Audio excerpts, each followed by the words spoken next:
Hello friend, जय Jagannath. Welcome back my mini blog. तो सकाल सकाल उठी मो नित्य कम सारी मुझे छात बुदले आसली कहीं मो छोट पारा मैंने 2 दिन हेनी बहुत उपास थे खाଇବା देवाक आसली।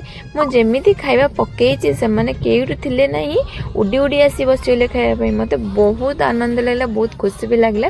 से खाଇବା दे सारापर मुसीगली टे ब्रश ब्रश कर गाधा गुधी करने कहीं जेहेतु पवित्र दुर्गा पूजा अच्छी मत बहुत खुशी भी लगे, बहुत आनंद भी लगुच। तो से मुझे रेडी हो सहित मो भी रेडी करदेली। रेडी हो सारापर टिके स्टाइल देखी माँ मु एंड मो जा टे स्टाइल देखी फोटो भी उठेदेलु। तापर चलिए पूजा करने। तो यहाँ थी मो तेंतुला नागर मेढ़। ता सहित मुझे किसी जिन आनी नी जमीक व्रत माँ सिंदूर माँ चूड़ी से सब जिन आने चली नना पाखु। तापर एंट्री कली मु मेढ़ पाखक माने माँ पाखक एंट्री कला समय जमीक भोग डला दिखती नंबरिंग करने कहीं केते कौन लोक आसले से सब जिन तो जाना नि दरकार अच्छे। तो से भोग डला एंट्री कर सारापर पुओ पाक गली। पुओ मोर बहुत खुशी थी, बाजा बजाऊला। तापर मैं चलली माँ का दर्शन करने।